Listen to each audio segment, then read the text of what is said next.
Gophers, we do.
What up, chat? What up?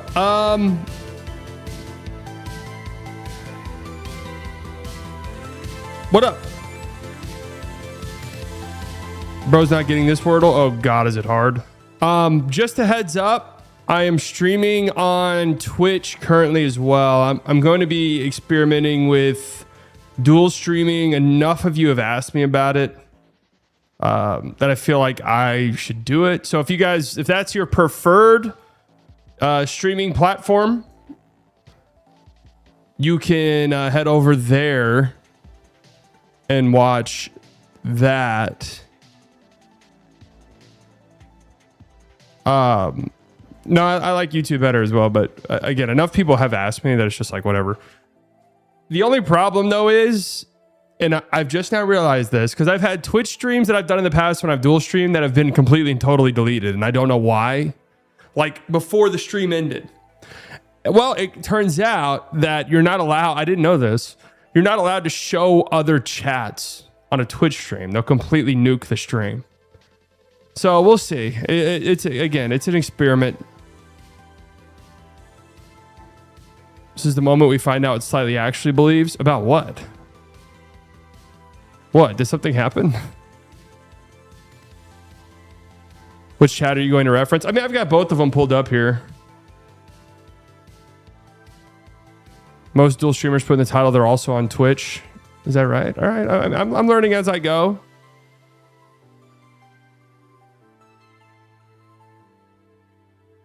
So I watched Lanterns episode 1. I mean, I heard it was pretty crazy.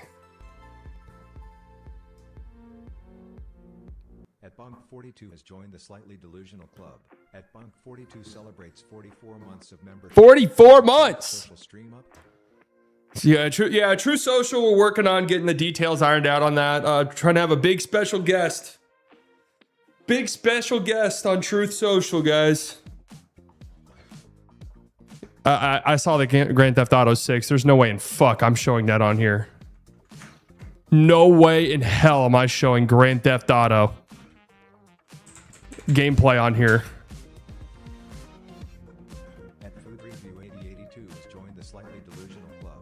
At Food Review 8082 celebrates 13 months of membership. 13. Heard you donated to Ken Paxton. Is he the special guest? No. Kim Paxton was on here, I'd be banned immediately from some of the stuff said. Strat. Just a dumb guess. Yes, it is. It's a very dumb guess.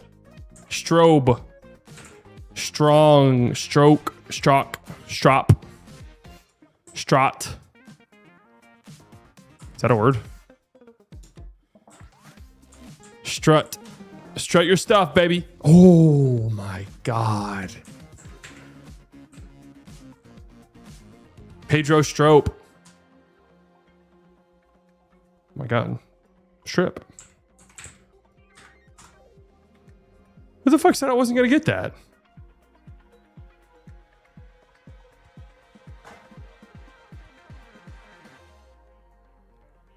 You guys dead ass thought I wasn't going to get that?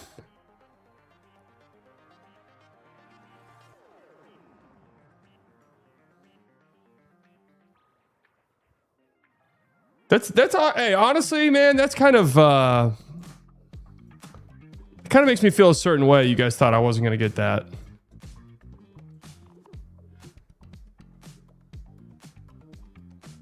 Brain of a squirrel, body of an elephant.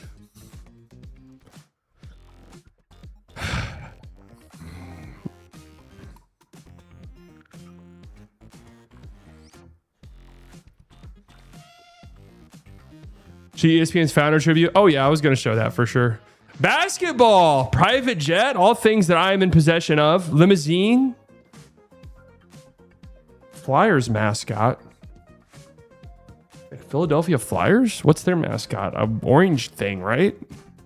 Don't they have that weird orange thing? Flyers mascot, sweet potato. Basketball. Wait a second. Tell me this isn't actually it. Oh my God. One away though.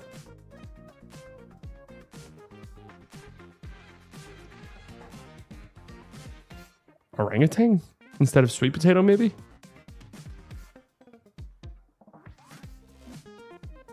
I'm obviously on the right track. What is this goofy ass song? Okay, I like the slowdown here. Velvet rope. Poetic justice. Practical joke. Film noir. Sandpaper. Private jet and limousine feel like they could be connected. Cowboy coffee.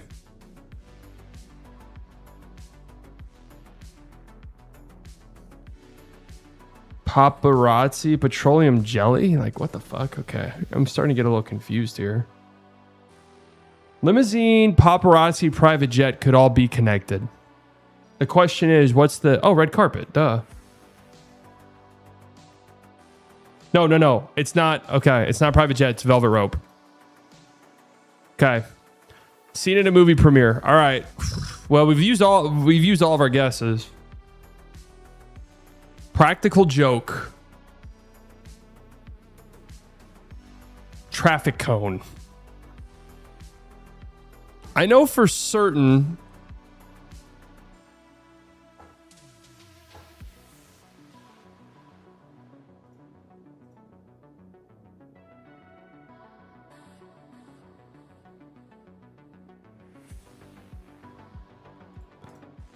Okay, film noir.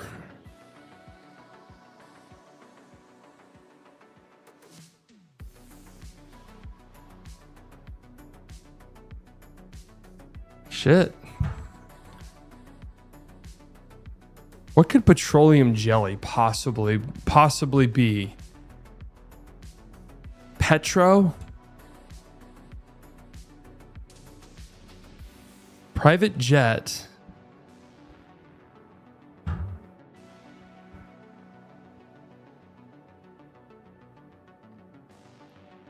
Sandpaper.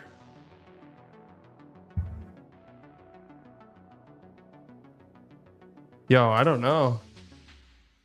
I know the color one I get PJ. Are we fucking dead?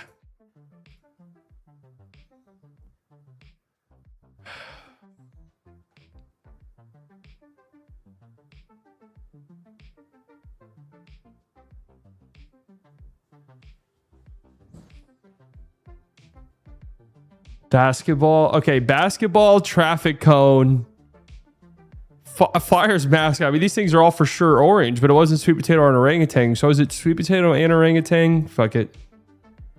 All right. Sandpaper, cowboy coffee, film noir, and Flyers mascot. What?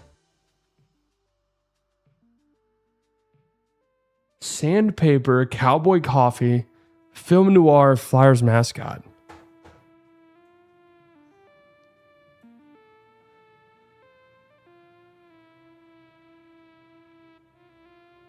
Gritty. Oh, is that the name of the Flyers mascot? I honestly would never have known that. Right. All right. Yeah, that's a good one, actually. That's a good one. We got there, but it took a little. So again, if Twitch is your preferred streaming method, I'm live over there right now. You can head over there, follow me. All of that good stuff. Subscribe, all of that good stuff. It's just experimenting with it.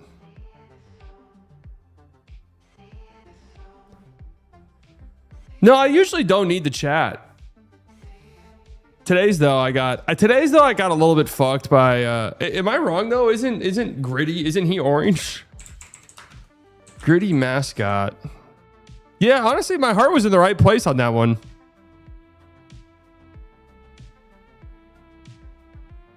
I thought that's where we were going. I mean, you could see my confusion.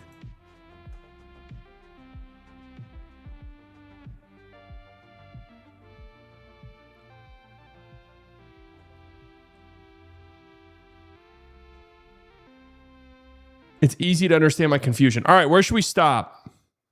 Start. Loki looks like Slight. No, he doesn't. Okay. He just simply doesn't. Okay.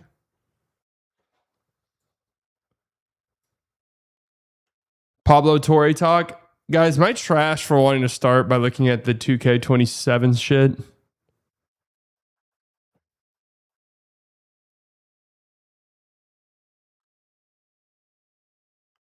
He does not look at me, man. He does not look like me at all.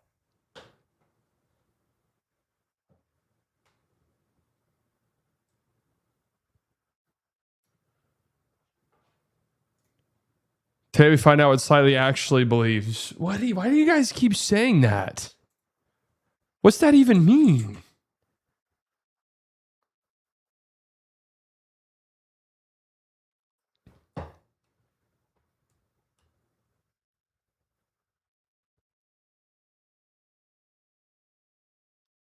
Okay, so I'm gonna be real. I haven't been online the last few days.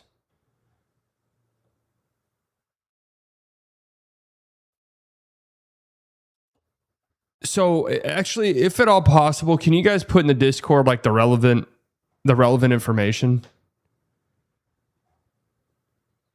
If you guys don't mind. What have I made? Because I know there's been some weird confusion. And while you guys are sending me the relevant information and doing work for me, thank you. While you guys are doing that, I have to show you guys the funniest clip I've seen in quite some time. One of the funniest clips maybe ever, actually.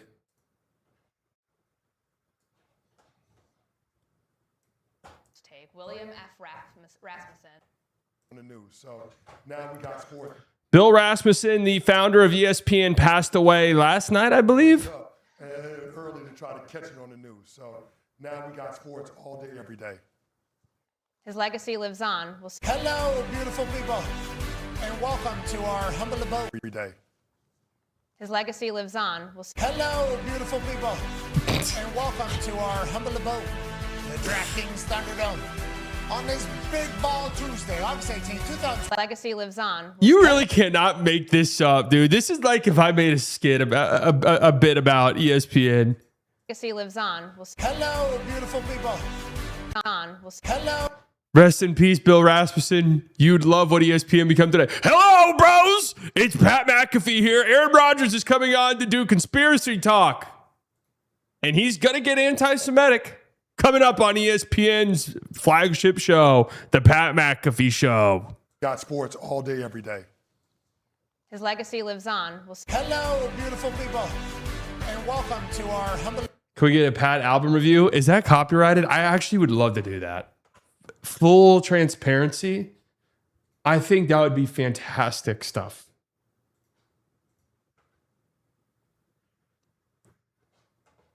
Oh, dude, ESPN removing the gambling ad is one of the best things of all time. Let's see, Pat McAfee. Can we get some clips from the album? This was a great one. Boom, crashing all across the country. It's a Goober Tuesday in America, but that means that we have QB1 on the program. Aaron, the Mooraj Hadeen Rodgers. Pat, you know, it's a tragedy. 3,000 people. You never want to see that.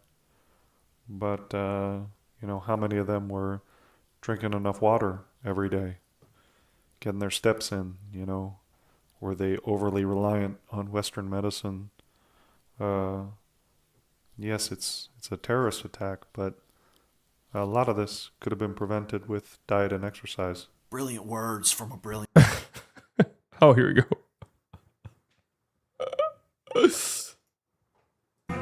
It's a cold world, blocks hot souffle. And if we're all talking shit, I got a lot to say. All my life I've been waiting for it, I've been praying for it. I've been kicking in the field, I've been playing for it. I've been breaking my back night and day for it. I've been dancing with some flames, made it rain for it all way. What is the deal with these, like... Isn't part of the music experience pouring your life story into song, right? It's kind of why artists fall off a little bit, because they pour all their life experiences into their first project when they're like 20 years old. And then fast forward,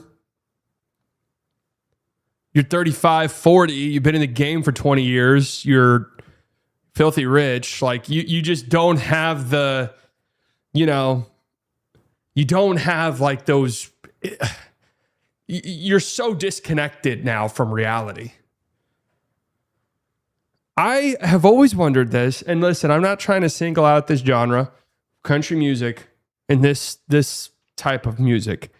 Why is it that it's always just like, and I'm still just a blue collar man? It's like, no, you're not. You're making $60 million a year. What are you talking about, dude? You do a sports show. What? Been breaking my back just to work for it. No, you're not. What? Huh? You do a fucking ESPN desk talk show. What? I break my back every day just to fucking hear say. Huh? Have you heard of Ella Langley? I have heard of Ella Langley. Duh. She's from Texas, I can tell by the way. What's Ella Langley's thing? Do people not like her? I don't know anything about her other than that song.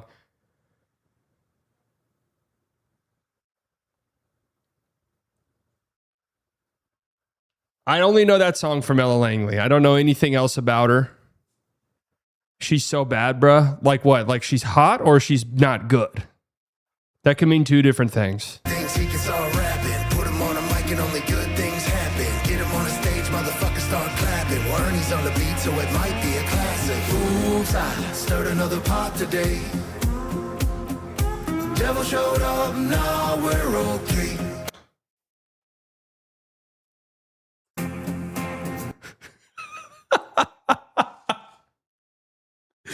Not usually a fan of gangster rap.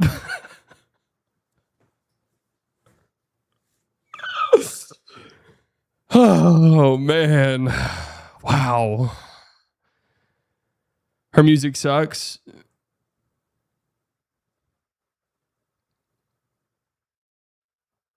I'd rather hear a recording of someone ripping ass.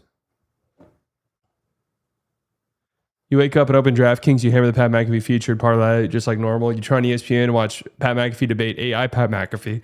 During the 16 straight commercials, you play the new Pat McAfee album. Life is good, bro. God has a plan. The ghost of Lindsey Graham. This can't be real. And you know I'm a family man, but I want to be greased by the ghost of Lindsey Graham. All right, he didn't say any of that. He didn't say any of that, man. I wanted some more clips of the album. So, thoughts on Indy Navarrete? Is that how you say it? Playing Rogue in the MCU? Don't have many thoughts. Didn't see Obsession, but everyone says she was great, right? So, is Pat bigger deal than Stephen A now?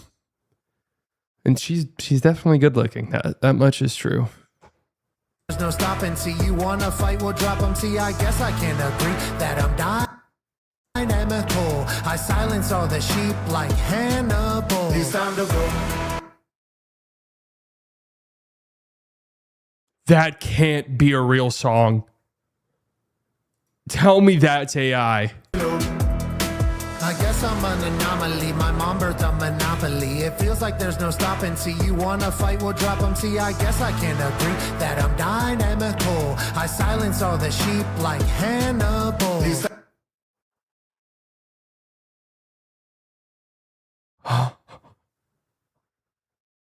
I silence all the sheep like Hannibal. Dude, there's third graders right now who are making things similar to this. And listen, I'm not even piling on, right? If you want to make an album and it's your lifeblood, then hey, man, do whatever the fuck you want to do. I really don't care. Who am I to say?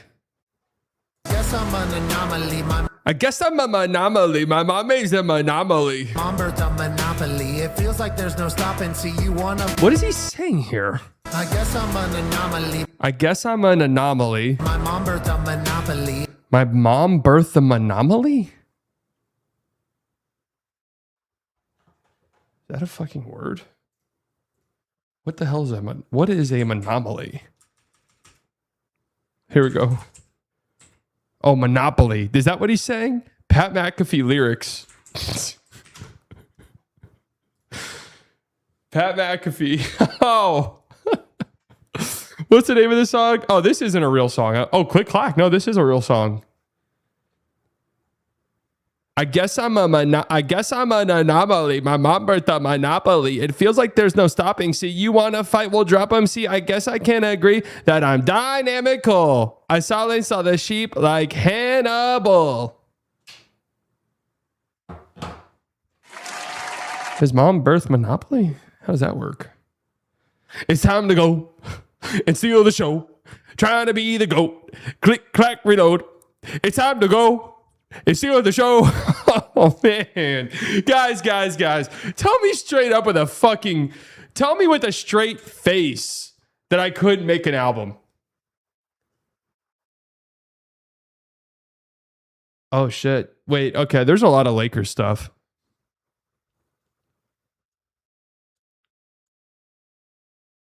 No, honest to God, no bullshit. Bartist is 10 times better than this. Can we at least agree on that? Bartist unironically shits all over this. It feels like there's no stopping. See, you wanna fight, we'll drop them. See, I guess I can agree that I'm dynamical. I guess I can admit that I'm... Wait, what? Dynamical?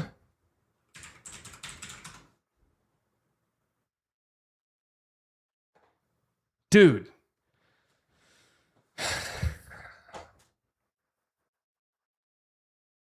I guess I can agree that I'm dynamical. I like that lyric. I guess I can't agree that I'm dynamical. Who's saying that? Are people saying that? This fucking album cover's hilarious. You're obnoxious. Why put the captions under a child's picture? Were they telling you this when you were 8 years old? You talk too much. What does this one say? I can't even read it. The fuck does that one say?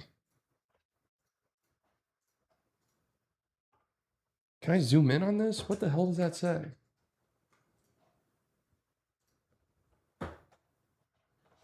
Oh, yeah, I forgot about the rock song. It's about drive. It's about power. I don't want to hear. They say the good die young and I'm scared I'm great. What a line. What's up with this guy? What's his deal? Was he glazing this album?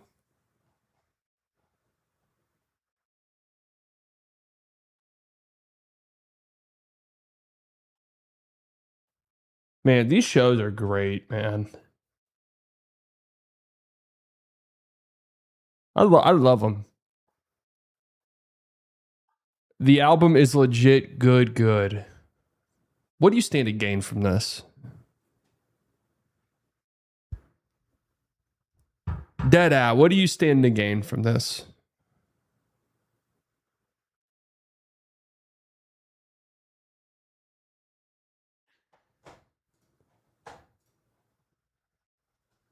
All right. Relevant. Here we go. This is good. I asked you guys, send me the relevant information I need about the Kawhi stuff in the chat, in the Discord. Here's what we get. Here we go. Relevant information. Planet Fitness has an affordable membership, Chitely.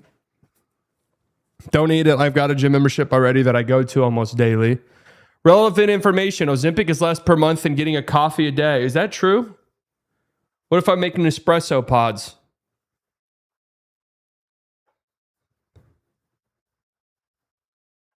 You'll never see another player like me ever.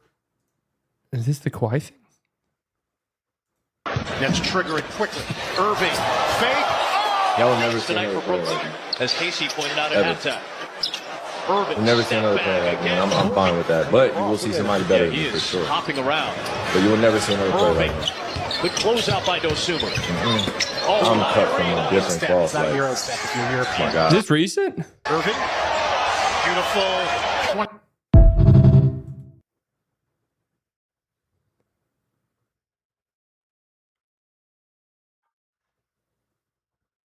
Kyrie sitting watching Kyrie highlights telling chat, y'all never gonna see someone like me again is fucking crazy to me. Genuinely asking this, and I know this is a Redditor, so genuinely asking what's actually crazy about that at all.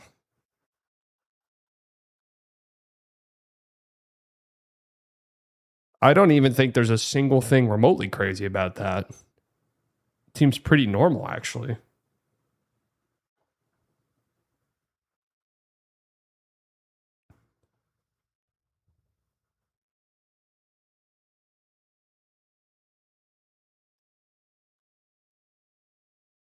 He's not wrong. Wait, I thought you guys said people are mad about this.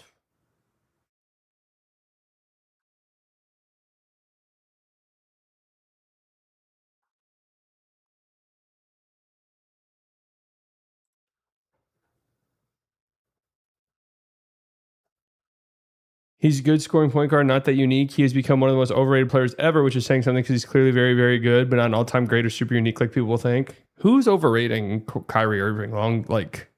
Who's actually...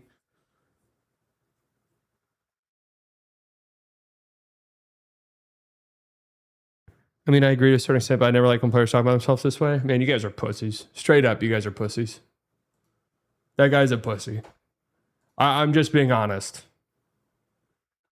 Breaking alleged Penn State cocaine. Can you guys send the fucking Kawhi thing I need to know about? Guys, give me one good reason to continue this stream.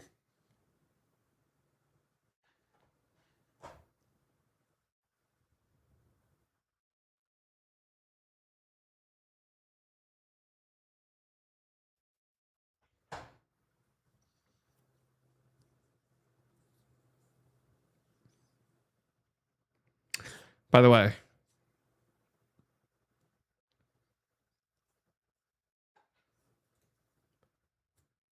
Marty Supreme was a great movie. Listen, Pat McAfee's new album had a few thoughts. Several different levels. We've never seen a media career like Pat McAfee's. Imagine going back in a time machine 10 years ago and explaining to 2016 you that the Colts punter was going to be the face of ESPN, replace Lee Corso on College Game Day, commentate WWE. Wouldn't be that surprised. Honest to God, the direction ESPN's been heading in for probably about 15 years wouldn't have really been that surprising. And now put out a music album. Think of past faces of that four-letter network. Stephen A. Smith, Tony Kornheiser, and Michael Wilbon. Newspapermen working their way up into television. SVP, Chris Berman, Stuart Scott, Dan Patrick. And then when you talk about the former athletes that are successful, generally they're a quarterback, played for the Cowboys. Pat McAfee was a punter. And this is where you simply tip your cap because it's all the result of sheer hustle and he deserves everything that he's received. Getting to the album, McAfee, it's the latest example of the resurgence we've seen in country music. Is this guy's joking?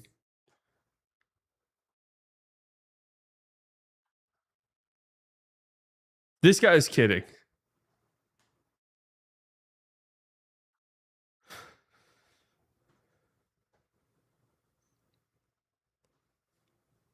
Genres go through cycles of popularity. About a dozen years ago, country music was in the toilet. Yeah, true. Country music, hey, bro, country music about 10 years ago was in the toilet. Pat McAfee came back and saved it.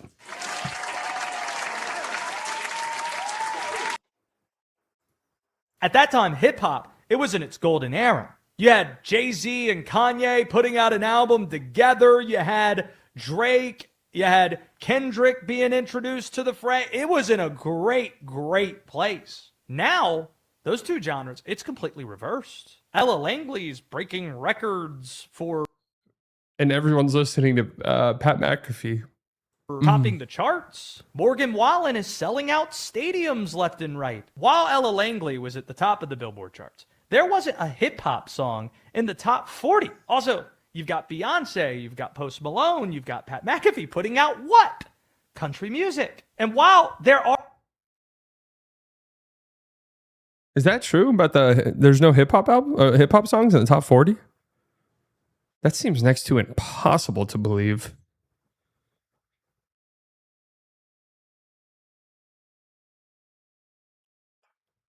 Are some songs on this album that are downright laughable. There is one song that I have no problem admitting that I like. McAfee must have compromised on people. Dude.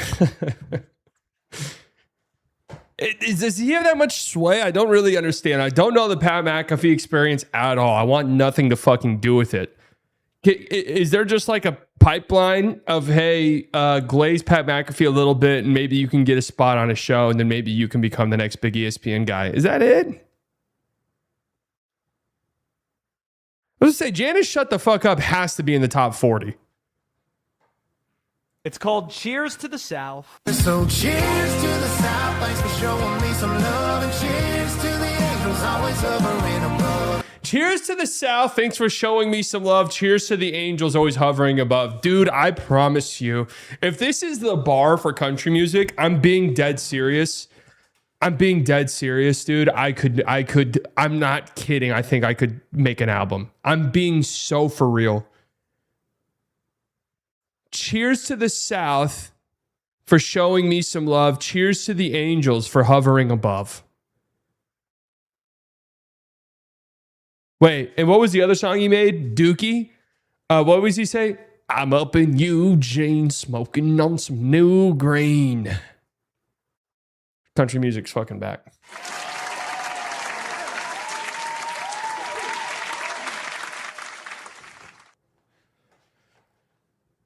Tell me right now that this isn't a better song than that. Lady mates coming to town. Elijah Arenas is coming to town. Cold Pete, come on down.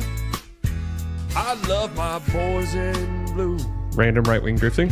No matter what they do, John for the greatest, Tyler Smith. We're gonna win games we shouldn't win. Wait, hold up a second, bro. That was good. Who's in the background? Who's this guy? Wait, who is that? Who's the white guy?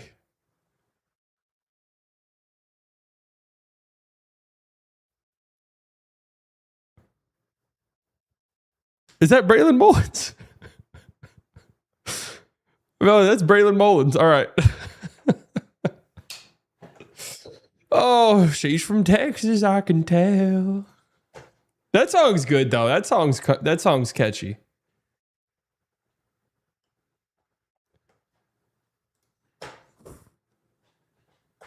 CeeDee Lamb and Megan Dennis, Von Miller's ex and mother of his kids, were recently spotted together at a Dallas nightclub and later holding hands in the car. Von Miller just signed a 1-year. Okay. Couldn't care less.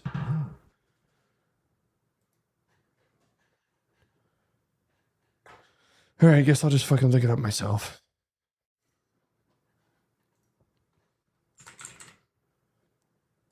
This seems multifaceted. I didn't see all of the Kawhi Leonard stuff. NBA Central, do they have news on this? She's from Texas, I can tell. That song is good.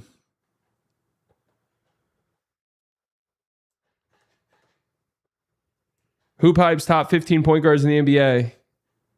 I already forgot my list.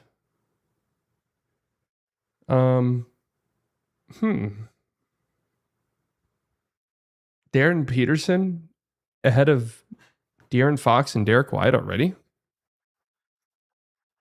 No.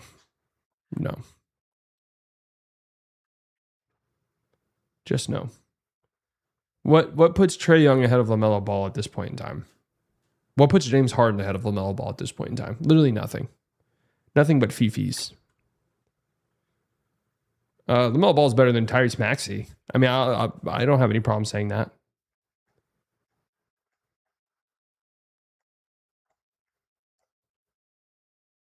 I've got no problem at all going that route. Fox and White pooped in the playoffs. Bleacher Report's trade idea. Toronto Raptors receive Kyrie Irving. Mavericks receive Emmanuel Quickley, Jacoby Walter, 2028 first round pick.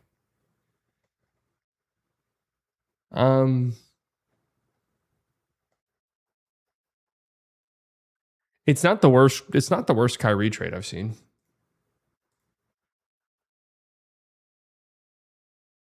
Okay. All right. I'm just because I'm on an island by myself, right? And I don't have any help from you guys. I'm just going to look at it up myself. The investigation into Kawhi Leonard, the Clippers, and aspiration is ultimately heading towards arbitration per Baxter. So basically the point that I want to know now quickly is, one of the allegations that the NBA is focusing on is the nature of the introductions and what happened with the Clippers and Kawhi Leonard's camp and whatnot. And in a sit down with Ramona Shelburne, LA Clippers owner Steve Ballmer, this is back in September of 2025, outlined the nature of these introductions or the introduction that happened and said that we weren't involved in anything beyond that with the team deal. Now, I think one of the things I would want to emphasize here is we've talked to plenty of sources in our story, for our story. And one of the things they've outlined for us is that they're not certain that if the NBA's crux is focusing on introductions, if that's ultimately going to be a strong enough case that could survive arbitration, as I said before, like where this is ultimately heading. So, because introductions are something that's pretty common around the NBA. It's actually something that the league itself encourages. We could talk about the policies and what they recommend. So from what I can gather from the reporting, you guys tell me if I'm wrong, what they have basically come out with is the NBA couldn't find a smoking gun that basically said Steve Ballmer was sending payments through these companies to Kawhi Leonard. Which is obviously, if there was proof of that, boom, you don't need anything else. That's obviously against the NBA rules, maybe even against some actual laws. I don't know. So they're trying to investigate whether or not the introductions to these companies, whether hey, aspiration, here's Kawhi Leonard, wink, wink, nudge, nudge, you guys know what's going on. If that is against the NBA rules, which I'm not really, it's where I've been at with this the entire time. I've said I don't think there's going to be anything crazy coming from this. Is the reality is you're not dealing with some pipsqueak owner. It's weird to say that because all these owners are obviously billionaires, but you're not dealing with some pipsqueak. You're dealing with the richest owner in the sport. So if you come at him and you give him a punishment, he's going to retaliate. There's going to be you're going to court, right? He's going to sue you. You're going to have a drawn out legal battle. That was been my point the entire time. I'm not saying that, hey, the Clippers didn't do this. Who gives a fuck if they did it or not, right? The reality is, I didn't think that the NBA was going to have the stomach for a legal battle like this unless they had a smoking gun. And none of the things that we saw that was at least presented to us, I thought was a smoking gun. Obviously, I mean, come on. You can put two and two together. You know what happened. You should care about the standards in the league. Dude, I'm not even saying what I care about. I'm saying I said this would be what happens. It has nothing to do with what I agree with and what I don't agree with. I'm saying this was always going to be what happened. So that's just where I've been at. I mean, it doesn't take a genius to know what happened here.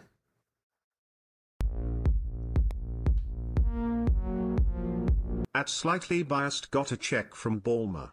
Shit, I wish. I wish I was on the payroll. Sides with billionaires.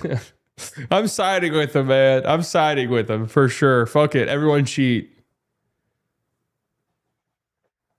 Everyone cheat. Okay, the NBA. Okay, here's a full story that ESPN dropped. And then I know the NBA doubled back on this. NBA's found no evidence showing LA Clippers owner Steve Ballmer funneled money through team sponsors to pay Kawhi Leonard in order to circumvent the salary cap. Okay, so man, look at this great website, by the way. Add here, add here, add here. Incredible stuff. Instead, the NBA is focused on whether the team's introduction of Leonard to team sponsors constitutes a violation of league rules prohibiting salary cap circumvention. Two of the sources said the league is examining whether the Clippers are guilty of failure to supervise employees, though it's unclear what the specific rule the team would have violated or what the penalties would be, two of the sources said. What is all right, so what's playing here? What fucking thing's auto-playing at the volume of a mouse? Great website, dude. Mark Cuban's face here off to the side. You guys can't see it. Just a horrible website. I mean, just a horrible piece of shit, garbage website. I mean, it is. It's horrible and it's a piece of shit. Anyways, what's the punishment? It's a weird one. Ban Steve Ballmer from the league? Void Kawhi Leonard's contract? Does that really do anything for the Clippers? They're in the middle of a rebuild.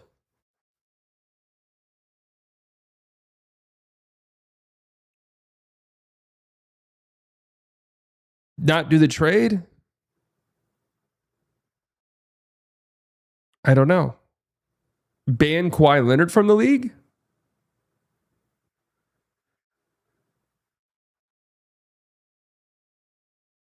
Suspend Kawhi Leonard for a year?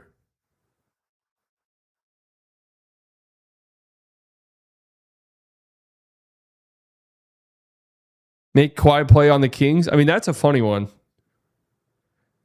Kawhi has to play on every single team in the league. Each night he's on a new team. So I can't be mad at anything the Allisons do from now on. Well, let's make one thing very clear, okay? What the Adelsons are involved with goes far beyond cap circumvision, okay?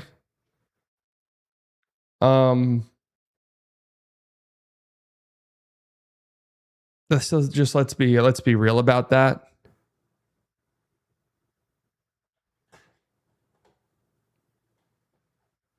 So what was NBA's statement? The only conversations around potential punishments have centered on Kawhi Leonard paying restitution for potential improper benefits from the Clippers, such as travel and lodging. So that's the punishment. ESPN's having a brutal day for NBA reporting. Reported inaccurately on the Kawhi Leonard and Clippers investigation with the NBA. Lead insider Shams Charania wrongfully reported that Jeannie Buss and the Buss family is officially selling the Lakers. People have no clue what's happening here, do they? You're getting these guys. ESPN was just basically used as a weapon yesterday. I don't really even know the full breakdown of the Jeannie Buss family thing currently, but they're basically being used as a weapon of like, hey, we got some sources that are probably Clippers centered that say that the NBA hasn't found shit against us. Let's put it out there.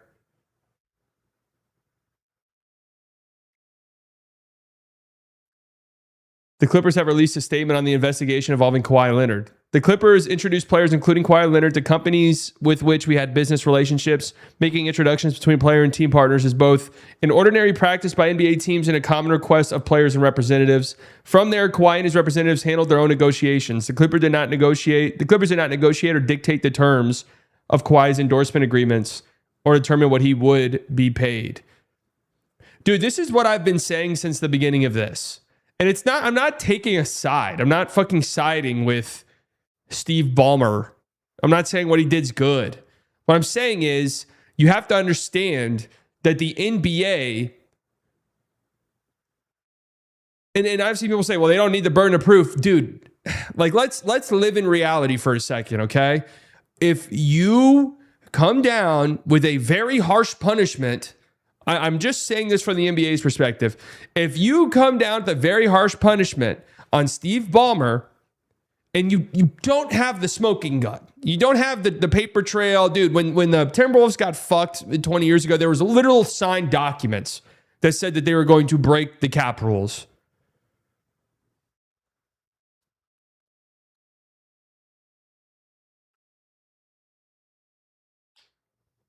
That unless you had that, you were going to get in a drawn out, ugly legal battle. And would the NBA have the stomach for that? My hunch is no, they would not.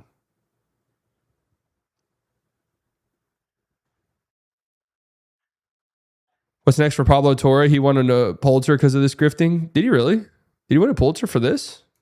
I mean, he still do shit. I mean, his podcasts are good. Like he does other things, not just the Kawhi stuff.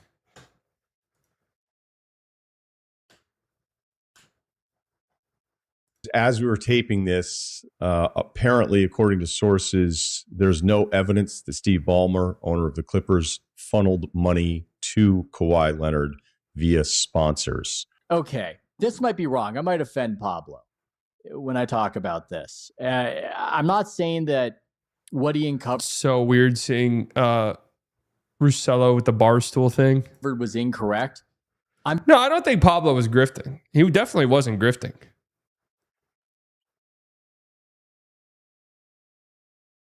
Silver would avoid the discovery aspect of a legal battle with everything he has. I mean, that's all I'm saying. I know. I'm not even saying I agree or what. I'm just saying, yes. The NBA is not going to get into that, man. They're not. Their hopes and dreams is that they would maybe find something and they could go to Ballmer. That's why you've heard the stories of their negotiating, that they could go to Ballmer and say, hey, we have this. Like, let's figure out something we can both kind of agree on so we don't have like a drawn out legal battle. So this doesn't have to get ugly. And Ballmer's just been like, go fuck yourself, which obviously was always going to happen. I'm just personally saying I don't know how much I care at this point. Obviously, the NBA needs to have some sort of bulwark against guys getting paid beyond the salary cap. But when this stuff happens, Ryan, they have an investigation. They have the lawyers, and people are calling on justice to be served. And they start talking as though Adam Silver's Uncle Sam and the NBA has powers beyond what I think the NBA has. It's not the law. They're not the FBI. They can't raid Steve Ballmer's house. So unless something is completely overt, I think it's quite difficult for the league. No cap circumcision. To really pull rank and start doing punishments. But I don't know if it's possible to really tamp down on some of these softer means of influence. Like how when Kevin Durant came to the Warriors, suddenly he's getting all these shots at seed rounds and investment capital and whatnot. I'm glad you brought up the Durant one because I'll never forget. It was applauded when Durant went to Silicon Valley because it was like, oh, think about all of these deals that he's going to be able to, and nobody was even like thinking about that.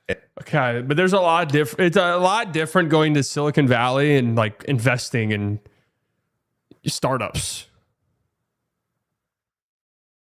versus reportedly just getting a team sponsor to pay somebody $50 million without them doing anything. As a downside, we have for years applauded what it means to be in this market versus another one. Nike definitely wanted Kevin Durant to go to the Warriors. They badly wanted that. Lynn Merritt, big shot at Nike. He was there at the opening press conference that I was at, and he was just celebrating and crowing. He was saying, we got them both when it comes to the finals between LeBron and KD. And that move overshadowed Steph, crushed Under Armour's momentum. I was literally just about to say that has more to do with that than anything else. Was a Nike kind of undercutting Under Armour.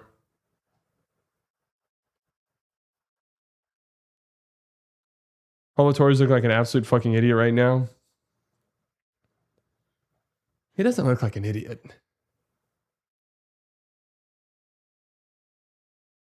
Remember that Dirk book? Same situation. Nothing happened. Does it bother everyone that Miriam Adelson, one of the largest donors of Zionist genocide, owns the Mavericks? Yeah, I think it bothers pretty much everyone.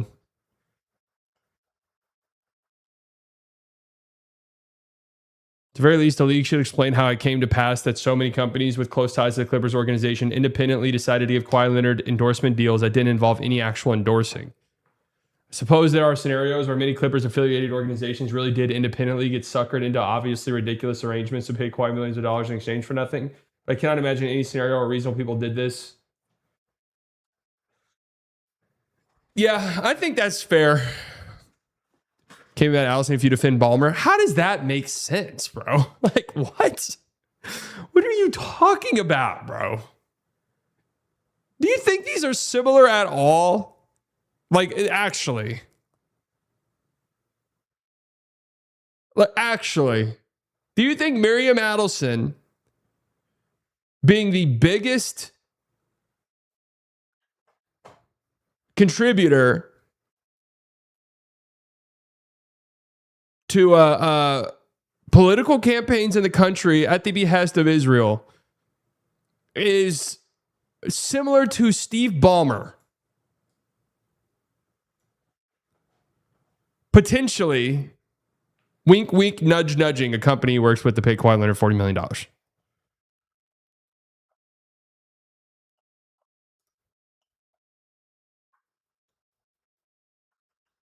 I will say the only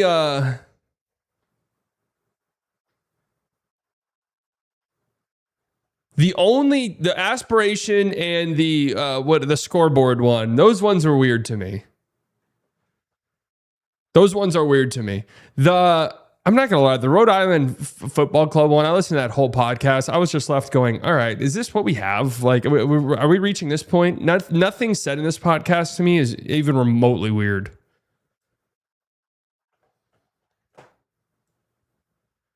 Yeah, I've got the Twitch chat up off to the side here.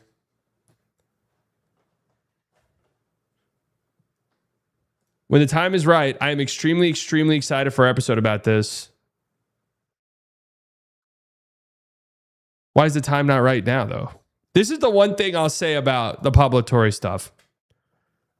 Why not just put it out there now? I don't get it. Why is the time not right? It feels pretty right.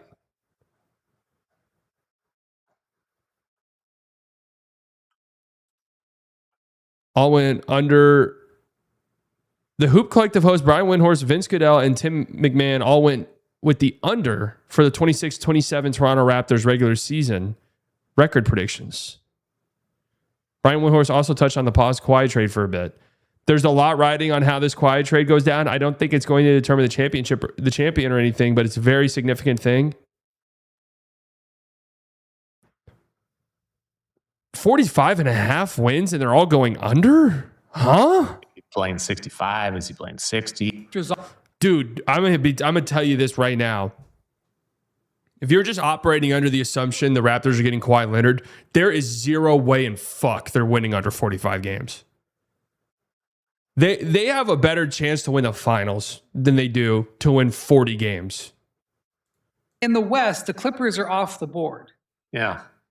So why are the Raptors No, that Raptors team is like that Raptors team is elite in my opinion. The board here at 45.5? Probably because they won 46 last year with Brandon Ingram in the starting lineup.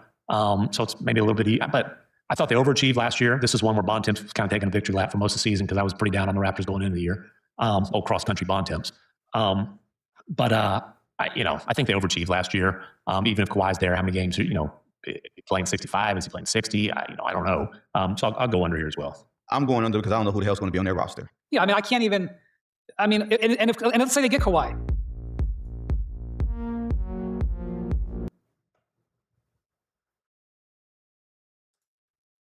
Is there a reason that just played?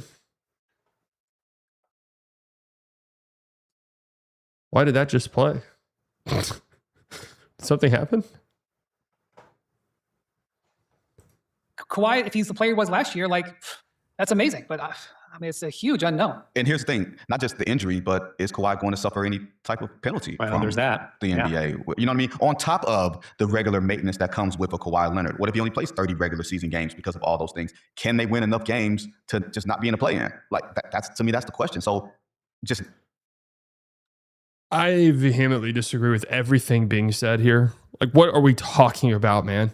Why are they talking about Brandon Ingram, bro? What's happening? What are they talking about? What are they saying? You can do the what if this guy plays 30 games for quite literally every team. What?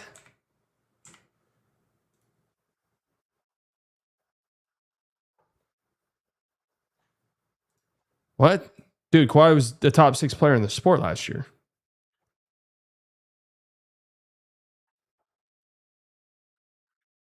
Story that's made waves today, and then I'm going to get to what's interesting about it. The headline: sources, NBA has no evidence.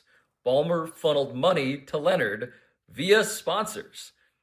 And that's a big deal, right? The NBA has been investigating this with their outside counsel, Wachtell Lipton, for 11 months.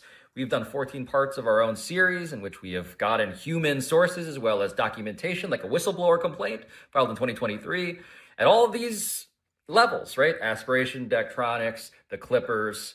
The NBA apparently, according to ESPN, is focusing instead on failure to supervise, meaning their employees, officials at the Clippers beneath Steve Ballmer, who perhaps committed salary cap circumvention, but really what they're guilty of is failure to supervise them, even though the Clippers got dinged, I would imagine. This is part of the calculation. Punished, dinged in 2015 for cap circumvention, investigated 2019. Again, in 2021. All this stuff begins with aspiration. And Daktronics, incidentally. So, anyhow, I bring that up because I want to introduce another line from this article that people I don't think are making enough of a deal about.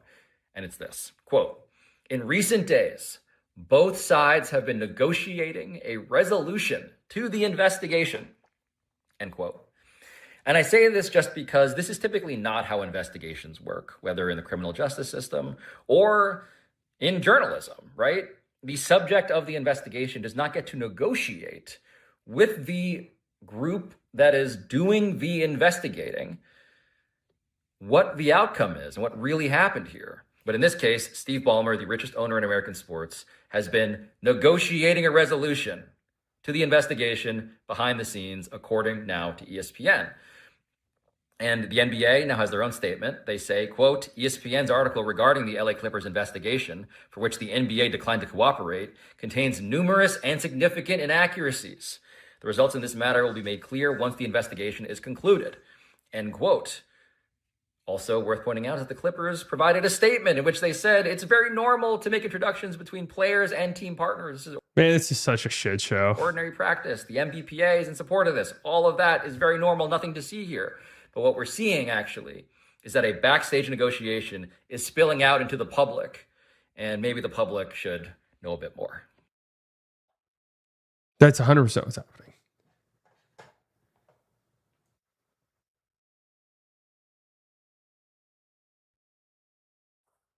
That is 100% what's happening. The Clippers said, guys, they found nothing. Like, this thing's dragging out. It's ridiculous. The NBA says, whoa, whoa, whoa. That's not true. We found some stuff. That's why we're negotiating.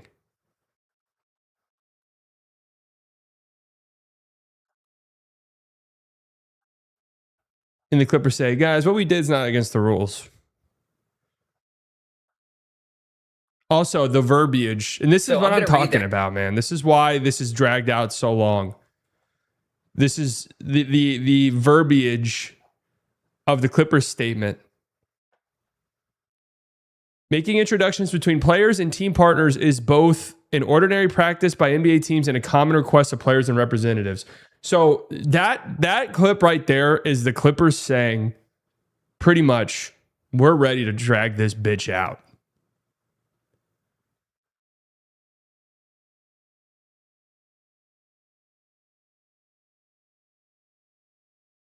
Man.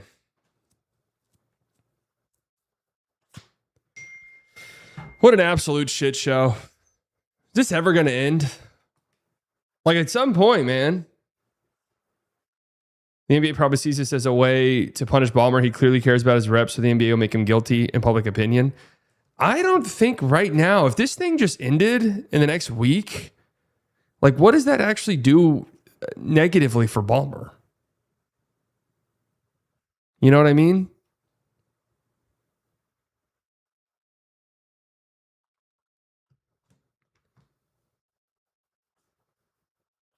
What negatively is this done? The reality is, if this investigation ends up with them maybe giving him small punishments, and maybe Kawhi's got to repay a few things here or there, maybe Ballmer's got to pay a fine or something.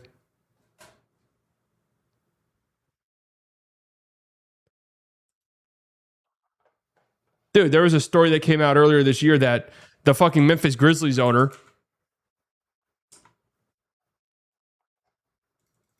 I don't even remember his name. I was about to make the point. Like, do you even remember this guy's name? Alex Pera, right? That his company was selling drone technology, Robert Pera, selling drone technology to Russia. And nobody really gives a fuck. Like, nobody cared. Again, does anybody even remember that?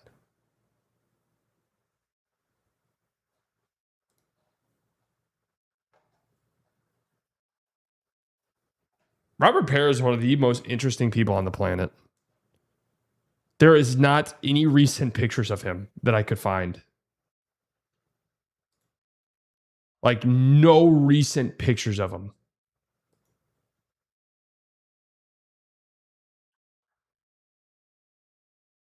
Very bizarre. Youngest owner in NBA history, by the way. Okay. What is going on? What is going on with the Lakers. This is one of the biggest shit shows you'll ever see. So, all right, this came out from Shams Charania 40 minutes ago. Statement from Jim, Johnny, Janie, Joey, and Jesse Buss. My God, the whole Buss family needs a bus to get around, huh? Thank you. After attorney of Jeannie Buss made clear... Okay, sorry. Statement from Jim, Johnny, Janie, Joey, and Jesse Buss. After attorney of Jeannie Buss made clear she will battle her family members on selling their remaining 17.8% Lakers ownership stake. The Los Angeles Lakers have never been just a basketball team. They've been one of the greatest privileges of our lives. Our focus has always been on what we believe is best for the Lakers, the fans who have supported this franchise for generations, and the greater Los Angeles community. Johnny, Jimmy, Janie, Joey, and Jesse have made the decision to sell the family's remaining stake, and we remain united in that decision.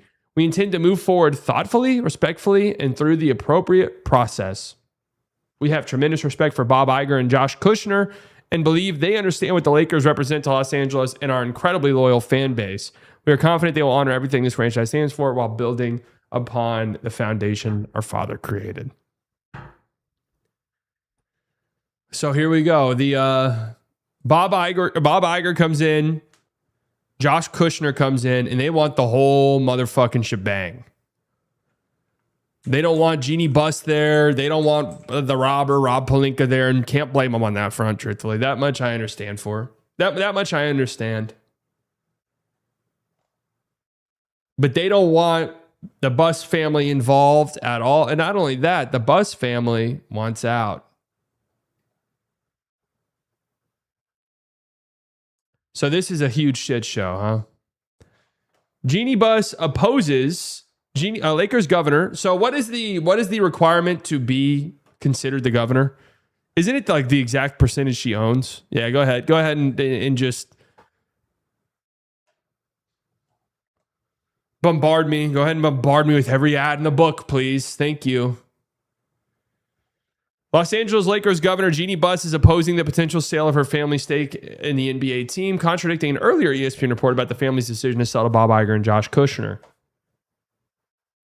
In a letter obtained by CNBC addressed to law firms representing Jeannie Buss's siblings, her lawyer Adam Streisand said Jeannie Buss has not agreed to sell the team, and that any vote suggesting the Buss family is selling would be and is void.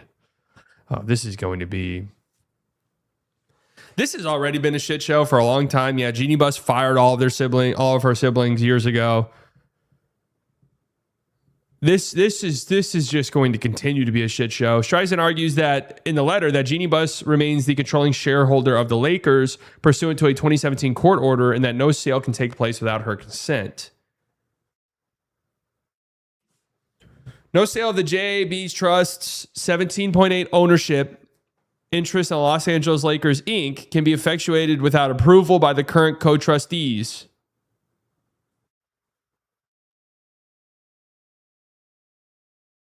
God, what a complete and total shit show. So, the Buss brothers tried to get their get back. Oh, they did. What is 3% or 17.8% of the owner of the Lakers right now? What is that? Like $2 billion, something like that. Should I just buy it and give it back to him? Maybe. $12.5 billion. So Mark Walters in some type of shit, right? Because he's also selling his shares in another team, to sell Chelsea. His shares in Chelsea. So Mark Walters, clearly, there's some absolute fuckery going on. We know he's being investigated by the feds.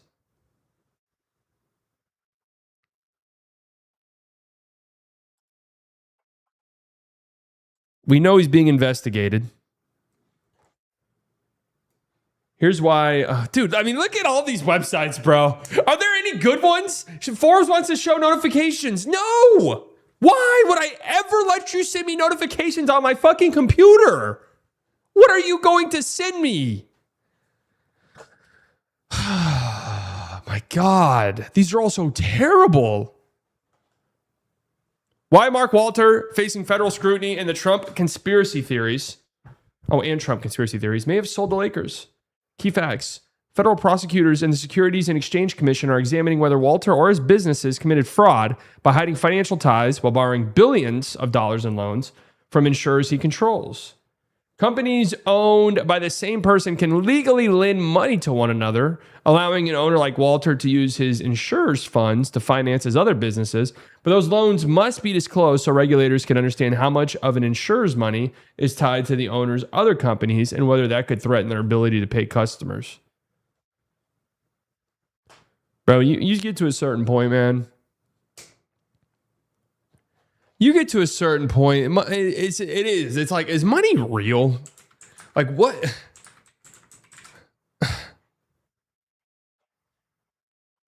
Like, what? Guys are just moving billions of dollars around without telling anybody, and it's not really their money technically, and they're just moving it between companies to themselves.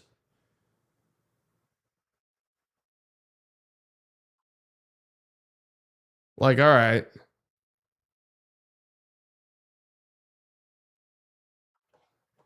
The investigation reportedly focuses on 4 companies that acted as intermediaries for loans issued by Walter's insurance firms.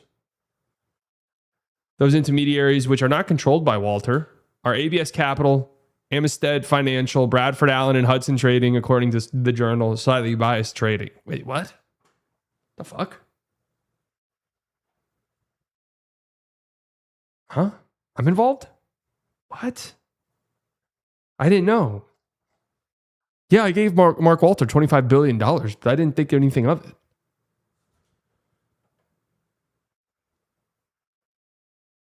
Oh, for some reason I thought this said Mark Walter's $85 million purchase of Malibu, California. Like, oh, he just bought the city? It's pretty sick if you can do that. There's definitely some fuckery going around here, man. I honestly, though, as sports fans, as crazy as it is to say, you better hope that there's some fuckery going on with Mark Walter. Because if it turns out that people are now looking at this,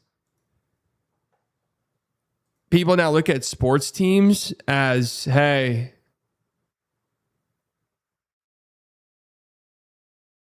I just bought this in a couple years, and literally a year later, it's worth $3 billion more, so I'm selling it. I have no desire in owning this.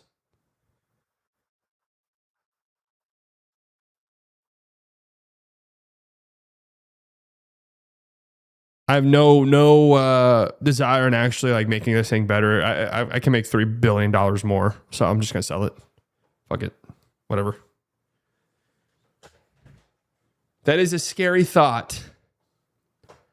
So the Bus families, this is gonna be a shit show. This whole thing. Shiv Roy getting fucked. Yeah, it is very Shiv Roy coded, actually.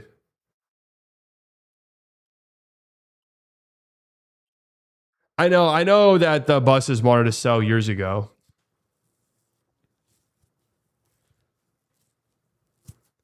Huh. Lot of instability in these Luka Doncic teams, man. Poor guy. Can my guy get a break, man?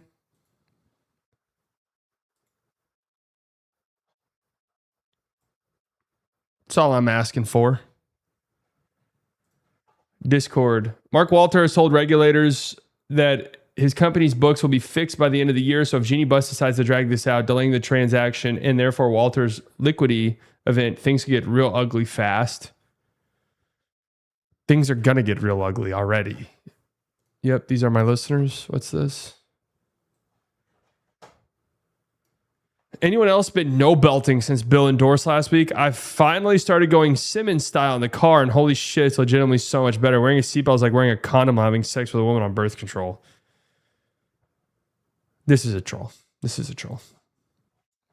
Not wearing your seatbelt is quite literally. What is that? Why? What is the point of not wearing your seatbelt? I've never understood it. Is it some rebellious?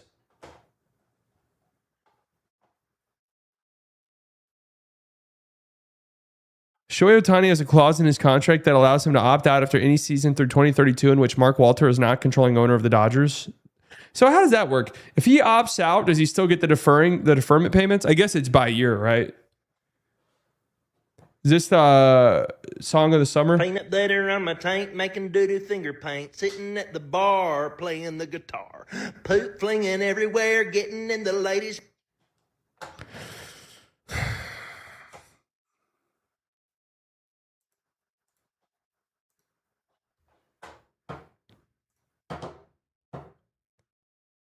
It doesn't put anyone in danger to not wear a seatbelt other than yourself. But why would you do that? Like, I don't understand it. Why not wear a fucking seatbelt? Is it that inconvenient?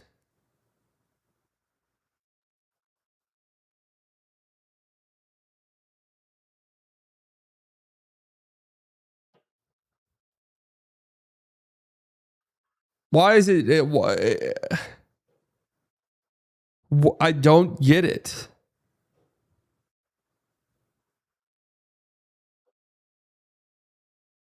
I don't wear a seatbelt, so when I get a car accident, I can learn what flying feels like. There you go. That's a way to look at it. I despise people that do get them on, but behind their back so the car doesn't beep. Didn't Bill Simmons say that? This is how you know I'm a real Bill Simmons head. I already knew he didn't wear seatbelts.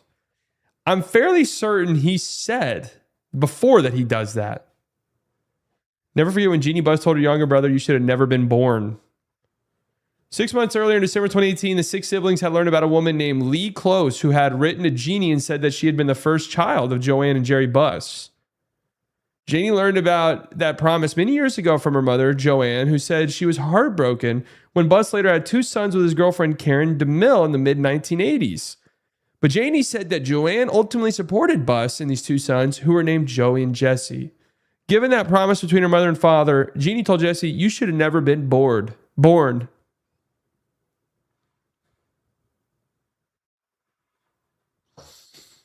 They should make a show about this. This actually is the groundworks for a great show.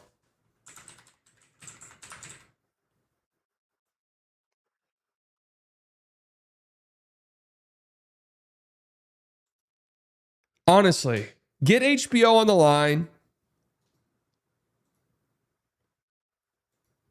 Get Jesse Armstrong on the line. Sally, do you not get annoyed when the big Mavs account's posting Project 2028 shit? Man, I don't. I'm at the stage of the NBA offseason where you could not pay me to care about really anything being discussed currently. Which is funny because I think I'm doing Lockdown later and I will be getting paid. But that's a little bit more different though.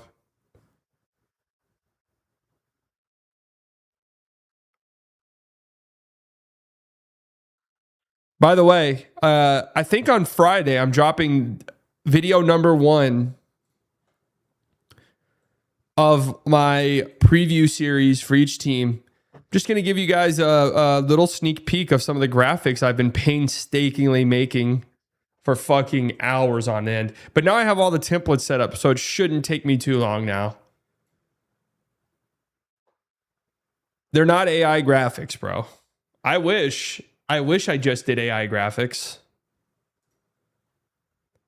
I'm going to have like a moving background behind it. But I made overall ratings for each player.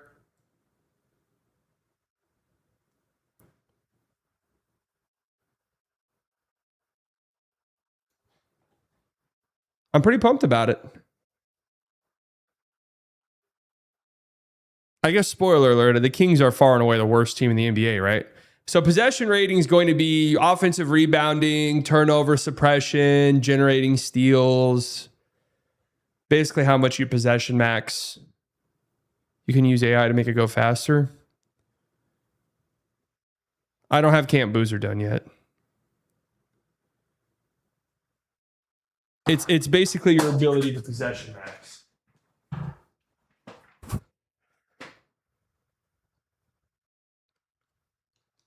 And all of it scaled to their like archetype is what I kind of wanted to do.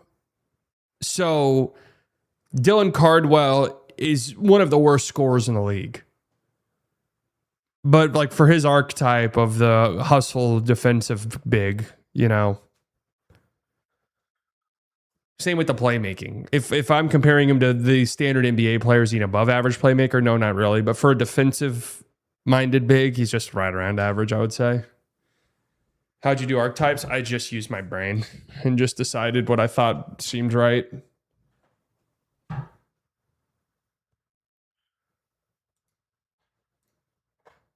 So I'm excited for him. I'm excited for it. Well, there was one more thing I wanted to talk about today. Truck, yeah. Oh, I wanted to look at the NBA 2K stuff.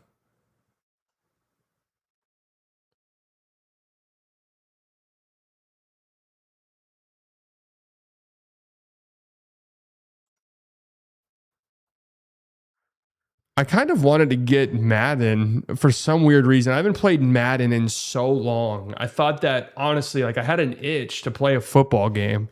And I kind of thought to myself, dude, I haven't played Madden in years upon years. So it's 100% possible that I could find enjoyment in it. So what's the science behind non-hoopers being incredible defenders? Yeah, you got to make it somehow. Oh, you're talking about like in pickup? I think the science is if you don't understand the move that's being put on you, right? It's kind of funny. It's funny to think about. Would you be better off defensively if you didn't know? If you didn't know where guys were going? Like, oh, this guy's doing a plant step. He's setting up the drive this way. He's going to push cross and go this way. Oh, shit, he just did it in and out. I just got my fucking ankles broke. Whereas you're just sitting there, don't know any better. Oh, you're going this way? All right.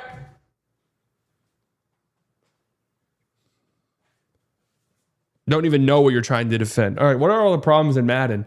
Stop if you've heard this before. Madden franchise this year had great potential, but game-breaking bugs and glitches and poor design are doing a great job to ruin the experience.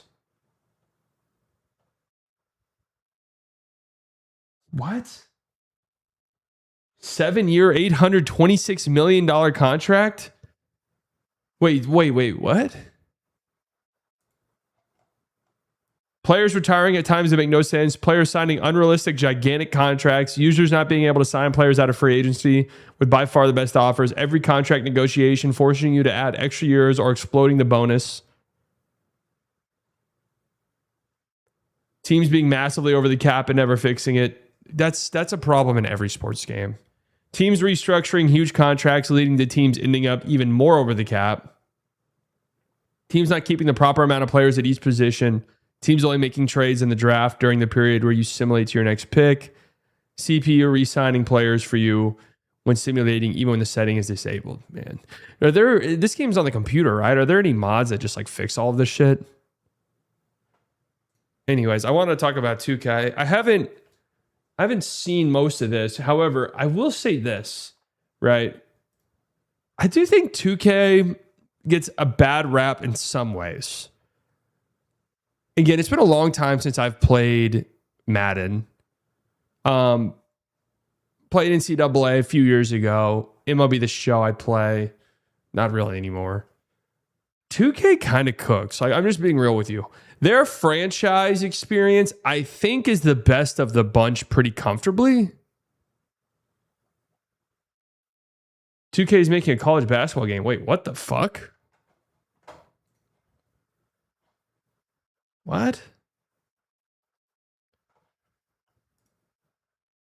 $2K teases a new college basketball video game coming February 2027. Oh, shit. What? Is that not like a huge story? Run Park with me? No. What up, Thomas? Mid-year review. How did that go? All right, I want like actual information. Where do I go for real information? Here we go. 2K27 features. Let's see. Let's see what we're going to be cooking with, obviously. When this game comes out, when is that? We obviously will be doing a my GM mode, you know, as we do every year. Gameplay. Let's see. I don't even understand. What are they, you know, is this going to be copyright?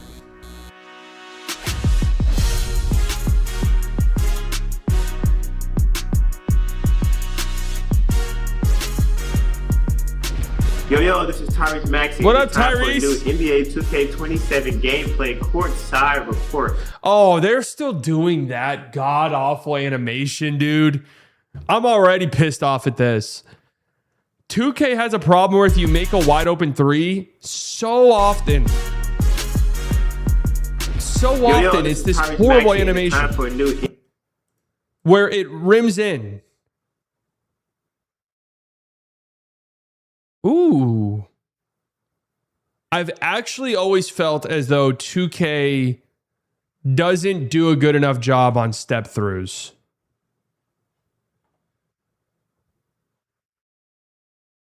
My fantasy team's pretty damn good. Tools and animations to reworked defensive systems for a more rewarding oh my God. experience. Okay. ProPlay continues to push the limits of authenticity in NBA 2K with its advanced machine learning Sick capabilities. shot. When players take the court in 2K27, they'll see heightened fidelity in animations and the evolution of real-time adjustments. As players around the league find new ways to create separation, we're Dude, stop me when they've said something they've never said before. finding new ways to innovate. Players of all skill levels. Dude, again, it's that also dumbass benefit from animation. Improvements to rhythm shooting, expanded dribbling customization, realistic layup gathers and ankle breakers, and a revamped takeover system. Let's dive in. All right, honestly, I'm not watching this for 9 minutes. Step through up and under. Superstars like Shea Gilgeous, Alexander, Anthony Edwards, and Luka Doncic have completely mastered the art of the step through up and under to generate clean separation. For the first time ever, you can completely replicate their craftiness. All right, I like that. I'm probably not good enough to utilize it, but all right, expanded dribbling customization. Again, they probably do this every year. Customizable, unleash your full bag with an unrestricted dribbling customization suite. Signature dribbling packages have been broken out into individual decoupled movements. Oh, man. You can seamlessly combine Steph Curry's behind the back slide with Trae Young's shifty escape cross. Oh, this is gonna be cheesy as hell, isn't it? Online play is going to be something else. Dynamic layup engine. Oh, look at my guy Dirk. They still just don't fucking get how to do white people hair at all, do they? They just cannot get it right. High-rated finishers benefit tremendously here. If an elite rim protector rotates to contest you, the engine can automatically adjust your finisher's shooting hand in midair to maneuver the ball out of harm's way. Oh, that's kind of sick.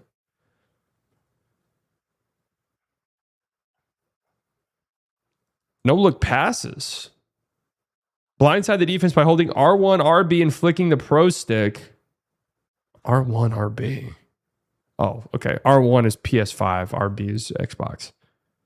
Directly towards your intended target to dish an authentic no-look pass. That's kind of sick. Again, all of this stuff, they say this shit every year. So actually, I don't really care about any of this. Let's see what they've added to this. My career. This is the My Player one, right? Basketball isn't just a game, it's a lifestyle. Okay? My career is where hoopers can achieve their NBA dreams and build the perfect My Player to dominate the pros. In NBA 2K27, we're giving you the unprecedented control over your journey to the top, whether you want to go toe-to-toe with legends of the past, battle through our most expansive cinematic storyline to date, or team up with a friend, co-op My Player. The hell? Wait, what? What's up, MP? What up? What up? What are you playing? This the new 2K? You know it.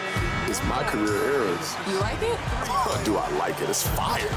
You build your guy like regular my career, but you can play in all these different eras. They got the Curry era, LeBron. Okay. Wait. Wait, that's actually sick. You can do my player now. You can do my career in whatever era you want. Kobe, Jordan. I like that. And Magic and Bird. That's the 80s one. Forget being the best of your era. I like that. I like what I'm seeing. Fucking, oh my God. Clay's still on the team and Caleb Martin. Play to be the best of all time. The debates about who's the greatest player and the best dynasty in NBA history will never end. Wait, dude, honestly, that's genuinely sick. So is that, how does this can you, when you make your career, you just say, I want to play with Dirk in 2004. Like, that's what I want. Or is it going to be like one of these where you just kind of jump in? Settle them yourself. In my career eras, step onto the court and create history. Outshine Magic and Bird. Didn't they have this already? What was the thing where you played the old games? Like the old teams? Oh, they had like a storyline where it was your dad or some shit, wasn't it?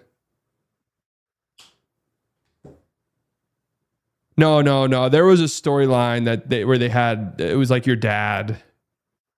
No. Trust me, guys. I know what I'm talking about. Your dad and grandpa were in the league and you got to like play as them. Deny Michael Jordan his 6 rings. Team up with AI and stop the Lakers' three-peat. Turn Miami's Big Three into the Big Four. And rob D Rose of his youngest MVP title. Damn, why does D Rose get shit on? All these other ones are like, join a Big Four with the Heat and LeBron James and Dwayne Wade and Chris Bosh. And then D Rose, it's like, and then fuck over D Rose. Like, damn, isn't he the cover athlete? Why couldn't you said join D Rose to take down the Heat? In your legacy until you bury them in their prime. Put the debate to rest. NBA 2K27. Ball to the Big Four. Ball over everything.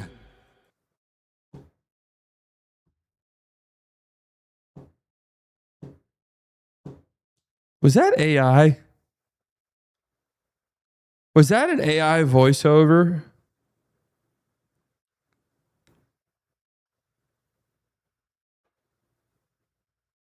Okay. For the first time in my career, you can choose to step outside the modern NBA and build your career. It just sounded a little bit weird to me. I don't know. Maybe it was just my audio. In one of the 5 historical eras, we took the foundation of my NBA eras and brought it directly into my career, allowing you to insert your my player into the exact moments that define basketball history. So this is what I'm wondering based off the verbiage here. Can I just make a player and say, I want to play in the 2000s with Dirk? Like, that's how I just want my career to be me playing throughout the 2000s. I'm going to be on Dirk's team. It kind of sounds like you just throw your guy into a game. Each era is a specific window of time with its own rosters, rules, and presentation. The league structure and players on the team and the physical gameplay have all been meticulously calibrated to that specific period. Or no, you can start your journey. Okay, you can start your journey in one of the 5 iconic eras. Magic Bird, starting in 84, right before MJ. Oh, okay, he's a rookie that year. The Jordan era in 91. The Kobe era in 03. All right, so that's when we would join Dirk. Make sure that he goes out 10-time, 20-time champion.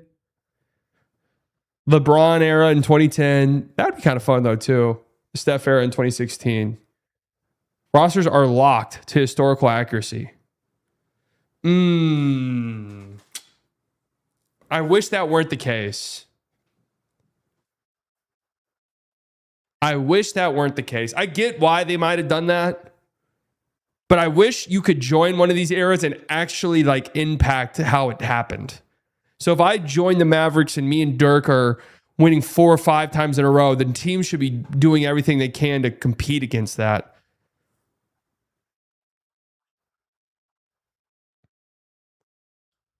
I mean, this is something that 2K has with the arrows that is genuinely sick. Like, they do a lot of terrible things, and I'm sure this story mode is going to be egregiously bad. And obviously, you have to spend thousands of dollars for your player to even be good in the game. But the arrow modes they do is undeniably sick with the presentation and stuff. Yeah, Madden used to do something kind of similar, but it was more Madden's. Fire and concrete. Let me guess, some dumbass shit. Your guy gets burnt in a fire and had to quit his career, and then he's coming back after playing pickup basketball. I haven't read it yet. This is how these storylines always go. Your player gets into a horrible, tragic accident, has to retire from basketball, and then comes back after playing pickup after somebody discovers him playing pickup basketball. The story starts with you as a top high school prospect committed to Duke. Oh, okay. Oh, until a serious car accident puts your entire future in doubt. Yeah, all right. Your journey picks up 2 years later in New York City, where the legendary Rucker Park. Yes, okay. Literally all of these stories. Your cousin Cam, voiced and mocap by Vince Staples, is by your side from the streets of New York all the way to the NBA. I just hate these stories. I really do. I hate them. They're so fucking dumb. Hasn't there already been a car accident one? Hasn't there already been a car accident?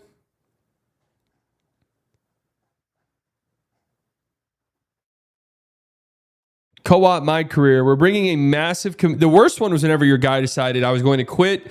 I'm an NBA draft prospect, 5-star recruit. I'm going to quit to become a DJ. That was the worst one ever. I couldn't even get past the first 10 minutes of the story because I hated my guy. Hated him. Like, this is the dumbest man in existence. What story would you make since they can't really have you playing in the NCAA? Dude, honestly, I wouldn't even do a story. You don't have to do a story, I don't think. Just what they should do is, instead of putting time and effort into mocapping all of these people, writing out a story, getting someone to come in and direct it, what they should do instead is take that time and energy and effort and put it into creating multiple different scenarios. So you could say, hey, I want my guy to be a 5-star fucking recruit, that I'm going to go to Duke, I'm going to go to Kansas, I'm going to go to Kentucky, and I want to be a top draft prospect. Or, hey, I want to be like an international. I want to be playing in Barcelona. Didn't they do that last year? Didn't you play in Barcelona? Hey, I want to play for Real Madrid and then come over. They should let you do whatever you want. We're bringing a massive community request alive. For the first time ever, you can invite a friend with NBA 2K27 to play co-op multiplayer directly in your My Career. This is made possible by your running mate, Trace Miller, custom teammate you meet in the G League who stays with you all the way through your NBA career. Oh, this story's going to suck. You've got this was the OJ thing with fucking Michael B. Jordan. Fresh squeezed orange juice.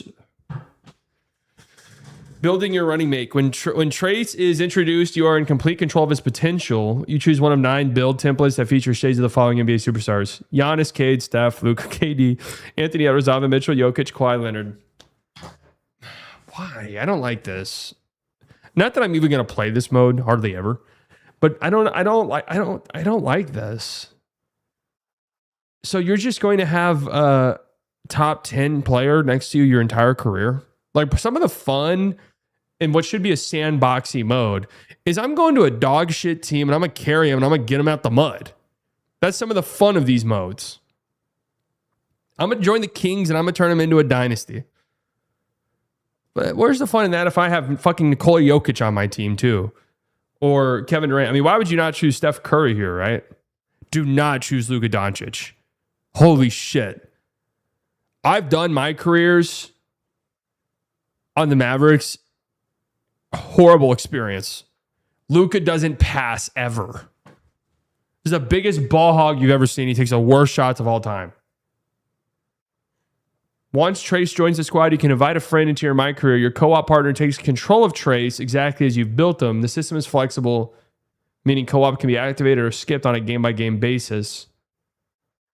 Both you and your co-op partner earn your own separate full amounts of VC and season XP. That's pretty cool.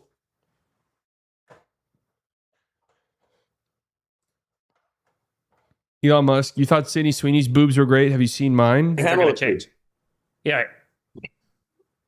But I mean, is that like... You thought Sydney Sweeney's boobs were great. I see mine. Looking good.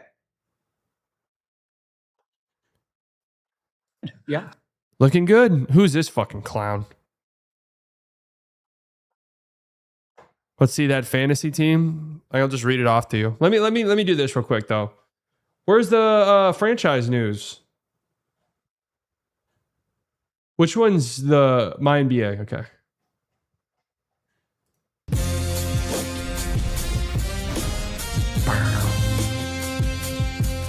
What's up, everyone? This is Jeff Schrader, and welcome to the NBA 2K27 My NBA Courtside Report. Adding your story to NBA history is what My NBA is all about, and this year we're giving you completely new ways to manage your franchise. Hi. Remember, what do we end up with last year? 12 championships with the Dallas Mavericks. Straight up a little too easy. That would be my complaint. There's zero challenge at all in building a dynasty in NBA 2K. Get back to basics in the NBA 2K27. This year, we're putting an emphasis on the finer details that go into running a franchise and ensure that we're authentically representing the modern-day NBA landscape. We've gone through the 2023 CBA with a fine-tooth comb, adding several heavily requested updates, such as the second apron. In addition, we've spent a significant... Second apron has been added. That's a hilarious feature. It's just so funny. That's something you have to advertise. We have added the second apron, which horribly restricts your team building the moment you get a good team. We've added that to our game. How fun is that? Significant amount of time addressing feedback from the MyNBA community. Oh my God. Oh, this is going to be exploitable. They better have something in their AIs, their trade AI logic, where you can't just spam a trillion second round picks. Integrating highly requested features like 14 trades, contract buyouts, 14 Euro trade. stash contracts, and more.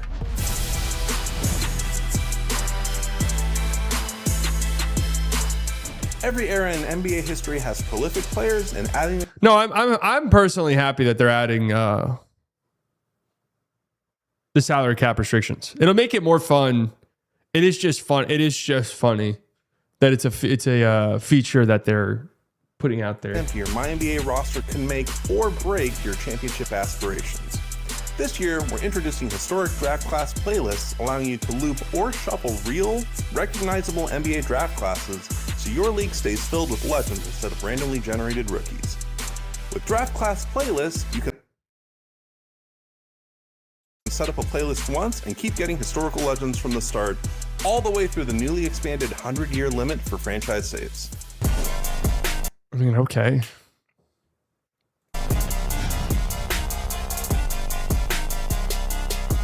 Running a team isn't just about the numbers, it's about the people. Our new player relationship system tracks friendships and rivalries. Personality dynamics matter. Players can receive increases The players in selected draft classes will be randomly distributed over time in future draft classes. Wait, so does that mean you can just have like random draft classes that could in theory have LeBron and Michael Jordan in it? I mean, I don't know why you would ever really use that, but that'd be kind of fun. It's about the people. Our new player relationship system tracks friendships and rivalries. Oh God, yeah, the Derek Lively. Oh man, who's Derek Lively gonna be pissed off with this time around? Personality dynamics matter. Players can receive increases or decreases based on how they vibe with their teammates. Tobias Harris is strong friendships pissed. Can lead to dynamic duos or big. De'Aaron Fox, big three along with De'Aaron Fox and Steph Castle. So relationship mod plus threes? Threes, while playoff rivalries will spark intense grudges and make players start hot. Honor your promises and players will take your word in negotiations and be more likely to sign. Break them and your trust will decrease and team morale will plummet. You'll feel this the most in free agency, which now features revamped contract negotiations, a live moratorium depth chart, and daily recap screens to keep you ahead of the competition. What the fuck is FSV? FTV. What? What are any of these numbers? What? What are these numbers?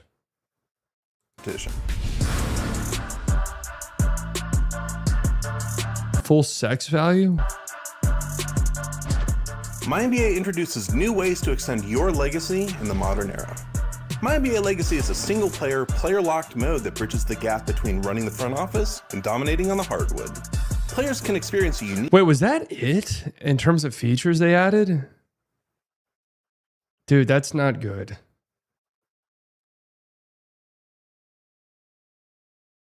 multi-generational journey through MyNBA Legacy.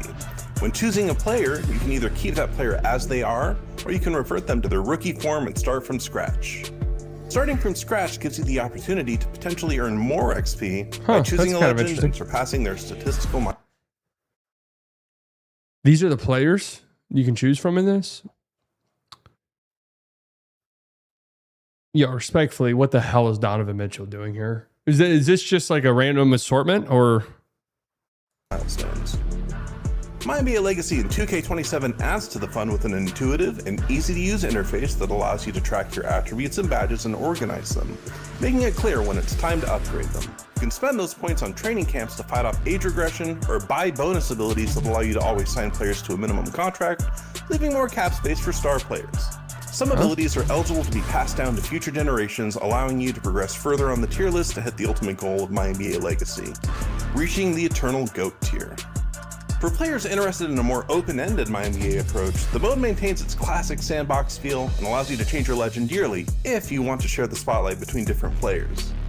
Whether you carry the torch as an NBA legend and pass it to the next legend in the making, or completely reshape the league to your vision, you can build a legacy that spans generations. So you can pick whoever you want. That's kind of fun. Whether you're managing the salary cap or passing the torch to the next generation, your franchise has never felt more alive. Check out the MyNBA Courtside. Whether you're managing the salary cap or passing the torch to the next generation, your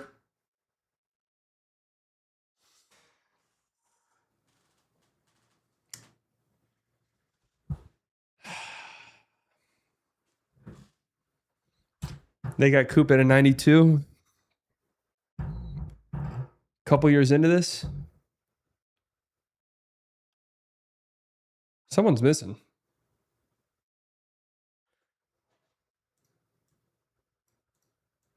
Someone's missing over here.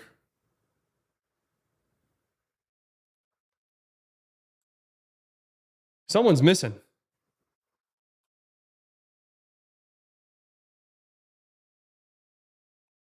franchise has never felt. Someone's missing.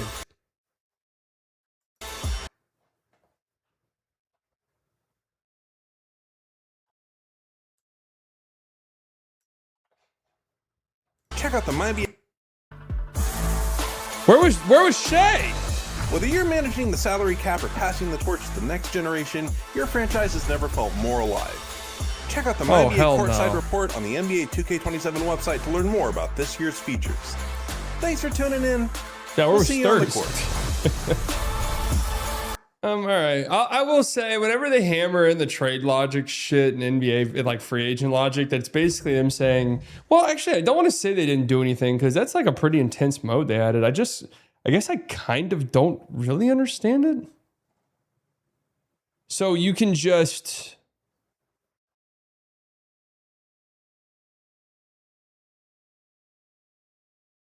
you can just choose players to play as, basically. Player lock them and then add to their attributes and shit. And then you can also like run the franchise. I mean, that's kind of a cool feature. That's actually genuinely really cool if you can take over whoever you want. Because that means that you can basically create your own player, put them on the franchise roster, and then take them over. So you're basically doing like my player without having to pay real money.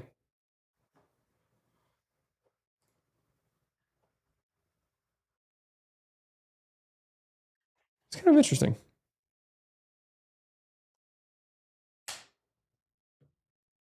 I just don't know.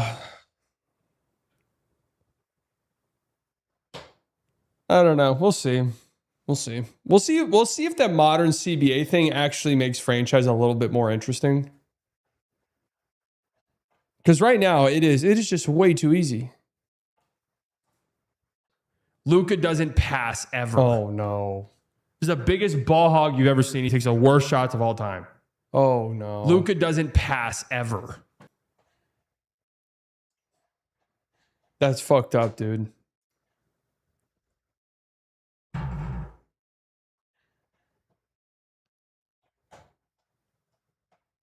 That is fucked up.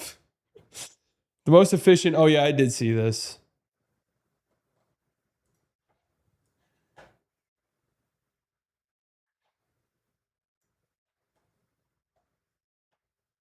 Koopa flag. Is Club 77 even still around?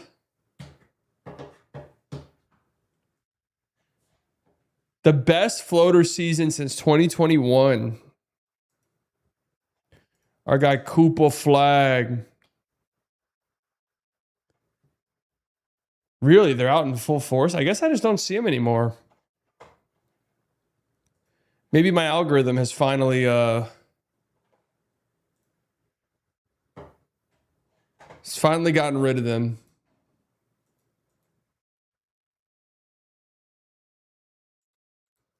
Which, thank God.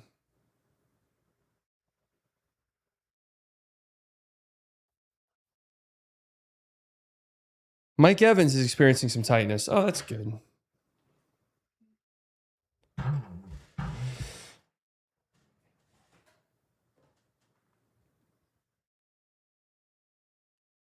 Let's see. Here's my fantasy team. So I have to lay the groundwork with this because my team, I've plugged it into all the third party things. I have far and away the best team.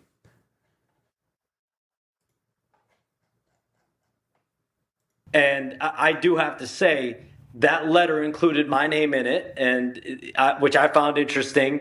And I just have to make it very clear. Like, I fully stand by my reporting. What I reported was that there was a majority vote, at least 4 of 6 necessary to be able to close a transfer as far as the tag along provision. And I had a statement from the Bus Family Trust. The first line of the statement from the lawyer said that I, quote, reported the 6 Bus siblings voted to sell. That key sentence right there is inaccurate. And so I fully stand by my reporting. I've handled every story with care, including stories with the Lakers as that statement continues. All right, pop your shit then. Talk your shit. All right, let me lay you the groundwork for my fantasy team. This is what everyone loves to hear. But it's a keeper league, okay? And I've had Justin Jefferson his entire career going into year 7 together. How about that? Hopefully 7-7. Last year was fucking hell on earth. But I get to keep him with a 6th round pick, I believe. No, 7th round pick. 7th round pick, I get to keep him. And we can trade draft picks. So I had a good amount of draft picks. I ended up trading down in the first round actually. I originally drafted him in like the 13th round his rookie year.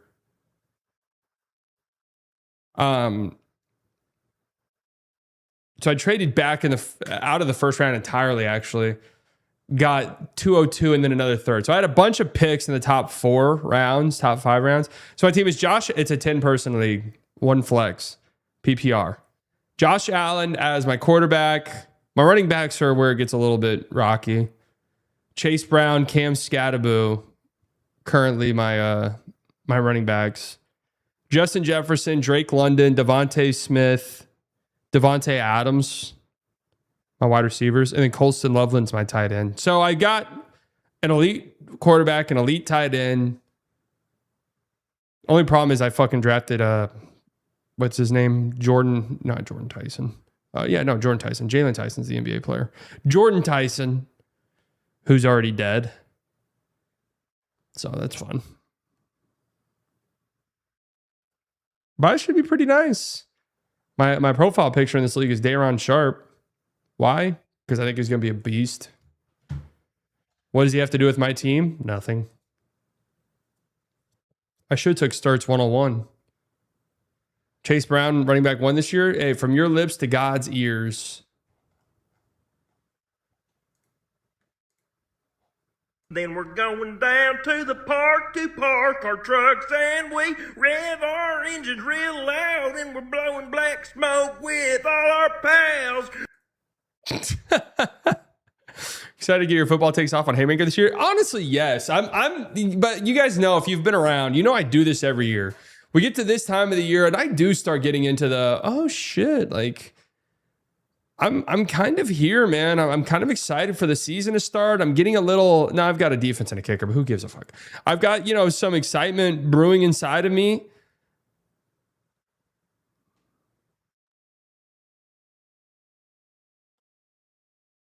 Let's see what that feels like week 3.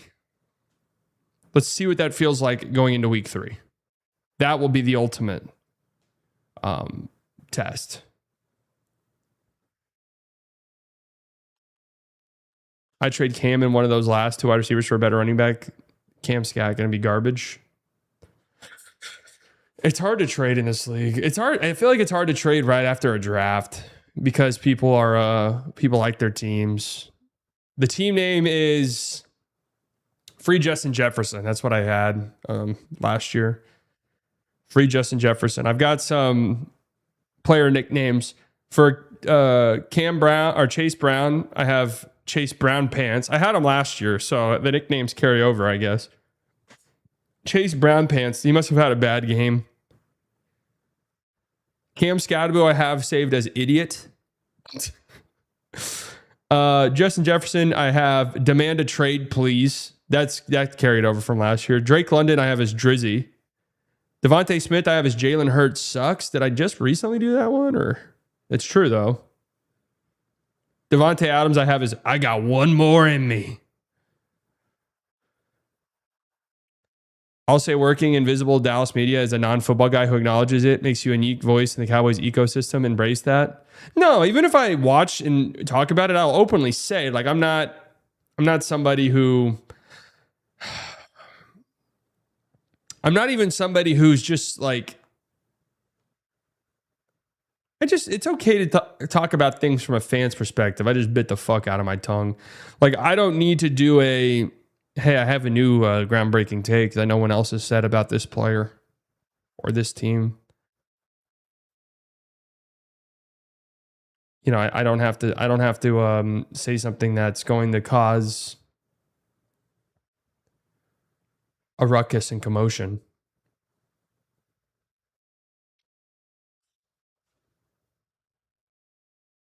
So,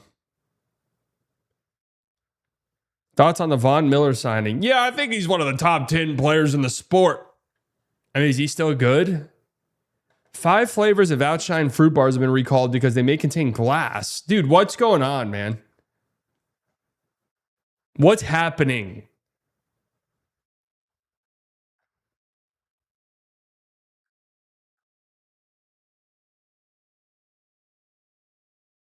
Oh shit, 2K comes out in a week.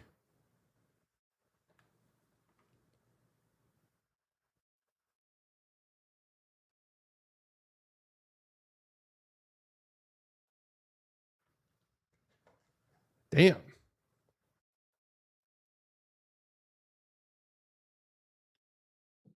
If you pre-order, when does Grand Theft Auto 6 come out? Is it a little weird we haven't seen any like real serious gameplay for it, or is that kind of how they always operate? What's the punishment in y'all's league? We don't have any established right now. November 19th, damn. Still 3 months away. Fuck. I'm pumped for that game, man. I know there was some leaks, but it was just a dude driving around in the car. Here's the leaks. Here's what's been confirmed. Spoiler alert, I guess. Basketball minigame. There is a Red Dead Redemption 2 style karma system.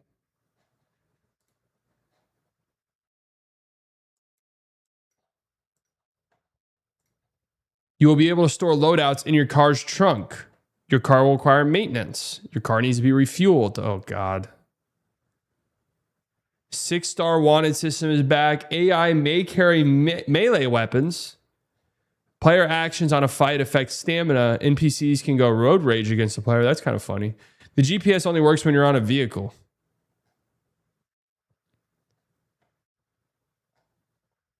Dude, this is so funny how hyped this game is, bro. These are such nothing details.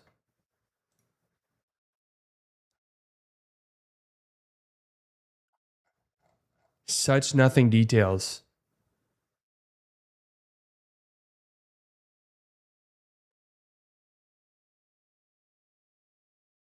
It's beast mode. Dude, I saw a clip that it was them. Oh yeah, that's right. They are doing the Netflix thing. It was them doing a tease of that, and it was the dude closing the it was the dude closing the trunk of his car.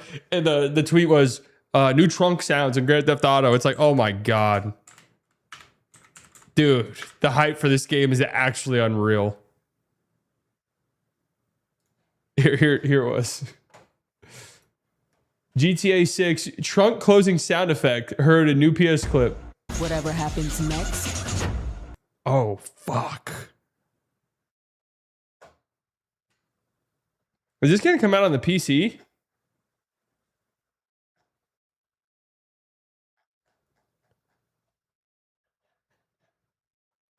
Tell me this is coming out on the PC. Day one. Not at first. Oh.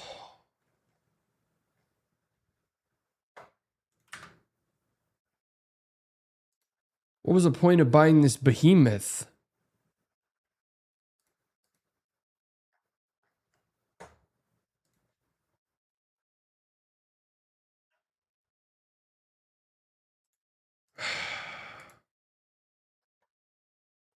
It seems like it's probably going to be over a year or so.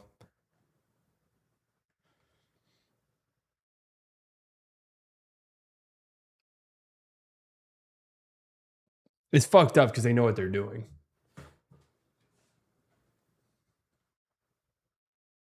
People like me will buy it on the PlayStation, and then we'll buy it on the computer as well.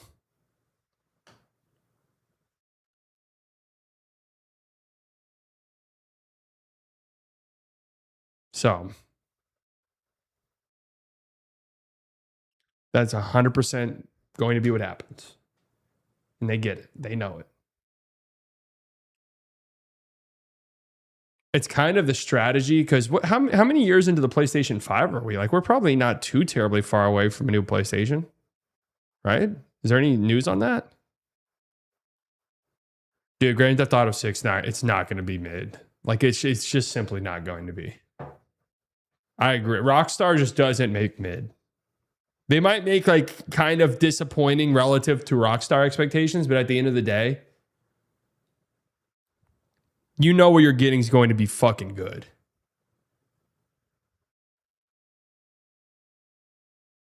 And there hasn't been right? Red Dead 2 was the last thing.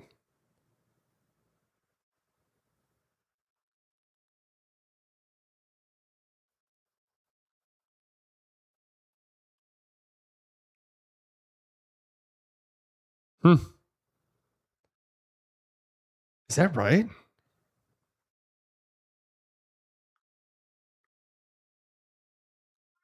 Damn. All right, my cat's yelling out there.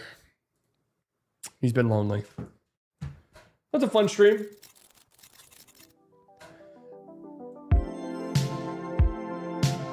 The trilogy remaster? Oh, okay, yeah.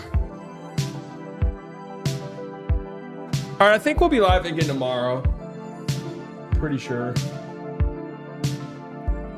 Again, on Friday, I'm dropping the first edition of our Power Ranking series.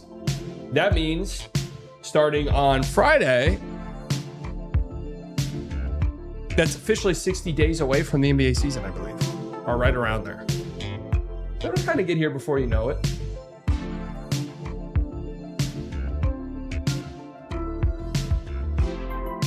It'll get here before you know it. All right, folks. Thank you all for tuning in. All of the OGs, you guys know I love you very much. Could have spent your Tuesday afternoon anywhere in the world if you decided to spend it here. New subscribers, I promise you guys will not regret it. Donations, members, you guys never have to do that. But it helps out tremendously. It makes you feel so good. You guys enjoy the rest of your day. I'll chat with you all later. Bye.